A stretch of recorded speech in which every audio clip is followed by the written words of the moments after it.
Assalamualaikum warahmatullahi wabarakatuh. Nama saya Fahri Aladi Ramadan dari Prodi Informatika. Di sini saya akan membuat vlog tugas 2 Embedded System R02 dengan menjelaskan materi kuliah yang pertama. Mari kita simak videonya. Apa sih embedded system itu? Jadi, embedded system itu adalah sistem yang menempel di sistem lain. Embedded system merupakan sebuah sistem rangkaian elektronik digital yang merupakan bagian dari sebuah sistem yang lebih besar, yang biasanya bukan berupa sistem elektronik. Contoh aplikasinya antara lain adalah, pertama ada medical instrumentation itu yang dipakai di bidang kedokteran. Lalu ada proses control. Yang ketiga ada automated vehicle control. Dan yang terakhir adalah perangkat komunikasi seperti networking dan communication system.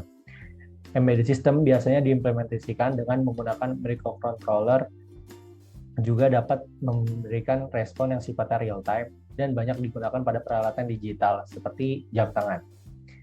Ini adalah gambar contoh struktur sistem embedded. Dari power supply, lalu masuk ke sini input-output device, lalu ke central processing system, lalu ke primary memory. Jadi embedded system itu ada 4 kategori. Yang pertama adalah mandiri atau standalone. Apa sih itu mandiri atau standalone itu? Itu adalah sebuah perangkat standalone dapat berfungsi secara independen dari perangkat keras lainnya. Tidak terintegrasi ke dalam perangkat lain. Contohnya yaitu seperti kotak TiVo yang dapat merekam program televisi. Sedangkan DVR yang terintegrasi ke kotak kabel digital merupakan peralatan yang tidak standalone. Jadi DVR ini nggak bisa merekam kayak si kotak TiVo. Itu. Lalu yang kedua ada real time. Ya, apa sih itu real time? Yaitu sistem embedded dengan tugas-tugas spesifik yang dilakukan dalam periode waktu spesifik, disebut dengan sistem real time. Jadi sistem real time itu dibagi dua, ada hard real time system dan soft real time system. Jadi yang pertama, hard real time system adalah sistem yang harus melaksanakan tugas dengan deadline yang tepat. Jadi harus diukur dulu tuh berapa milidetiknya. Kalau nggak tepat sesuai itu bakal ada kesalahan. Jadi contohnya tuh kayak membuka katup dalam waktu 30 milidetik ketika membuka kelembaban udara melintas pada ambang batas waktu tertentu. Lalu sedangkan soft real time system adalah sistem yang tidak memerlukan deadline. Jadi nggak perlu tuh kayak waktu-waktu kayak 30 milidetik itu seperti hard real time system. Jadi contohnya yang soft real time system itu adalah seperti DVD player. Lalu yang ketiga adalah networked. Networked itu adalah sistem embedded yang dilengkapi dengan interface network dan diakses oleh suatu jaringan seperti LAN. Sistem embedded seperti LAN. Sistem embedded yang terhubung ke jaringan berjalan pada protokol TCP atau IP dan merupakan protokol layer aplikasi serta HTTP web server. Software untuk menjalankan sistem tersebut. Contoh dari networked ini adalah sebuah web yang dapat mengirim gambar secara real time. Lalu yang keempat ada mobile device, seperti contohnya kayak ponsel, lalu ada PDA dan juga smartphone dan lain-lain masih banyak. Merupakan kategori khusus dari sistem embedded mobile device yang dianggap sebagai sistem embedded karena keterbatasannya pada kendala memori, ukurannya yang kecil dan kurangnya interface. Lalu ada juga namanya itu embedded system, arsitektur sistem embedded, atau penjelasannya itu adalah merupakan sebuah abstraksi dari perangkat embedded. Komponen hardware dan software bukan direpresentasikan sebagai beberapa komposisi dari elemen yang berinteraksi. Arsitektur sistem embedded merupakan hal yang penting dalam menyelesaikan tantangan yang dihadapi saat mendesain sistem baru. Jadi harus dibuat dulu nih arsitektur sistem embedded baru ngejalanin sistem embeddednya itu.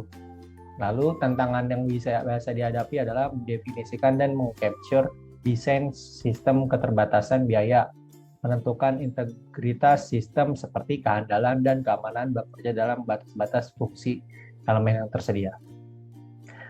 Lalu di dalam arsitektur sistem embedded ada embedded system hardware. Contohnya itu seperti commercial off the shelf component atau biasa disebut COTS. Misalnya contohnya itu seperti kayak wireless radio, sensor, dan input-output device. Lalu harganya juga bisa dibilang murah. Yang kedua ada application specific ICS atau ASICS. ICS yang dirancang untuk keperluan atau aplikasi khusus. Lalu kinerja yang sangat bagus pada aplikasi dan embedded system pada awalnya hanya ASIC. Jadi yang pertama itu munculnya itu saat ASIC, baru muncul kayak tadi COTS dan DSPS dan lain-lain. Yang terakhir ada domain specific processor, atau ini ada macam-macam, ada DSPS, microcontroller, sama microprocessor. Lalu bagian yang terakhir ada embedded software. Tugas utama dari embedded software ini adalah mentransformasi data, bukan mentransformasi data, tetapi interaksi dengan dunia fisik. Jadi kayak fisik dari tampilan itu. Sifat-sifatnya embedded software ada 6. Yang pertama itu timeliness. Jadi secara sistematik telah terhubung dengan teori komputasi. Lalu yang kedua, konkurensi. Di dunia fisik, banyak kejadian berlangsung pada waktu yang sama. Keunggulan dari konkurensi ini adalah program yang sangat dapat diandalkan. Lalu kekurangannya itu terlalu statik untuk sistem tertentu karena itu diperlukan pendekatan menengah. Jadi nggak bisa nih buat yang pemula-pemula. Yang ketiga ada liveness. Liveness itu tidak seperti model komputasi Turing tradisional dan harus mempertimbangkan hal-hal seperti timing, power consumption, fault recovery, security, dan robustness.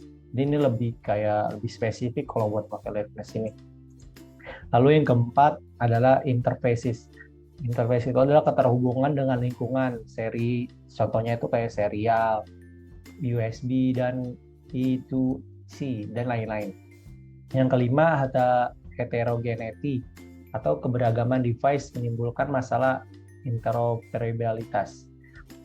Dan yang terakhir ada reactivity. Reactivity adalah sistem disebut interaktif bila bereaksi dengan kecepatannya sendiri. Sistem disebut transformasional bila mentransformasikan suatu input data menjadi suatu output data. Lalu yang terakhir ada sistem disebut reaktif bila bereaksi secara kontinu dengan lingkungan selalu dengan kecepatan reaksi yang tetap. Demikian penjelasan dari saya.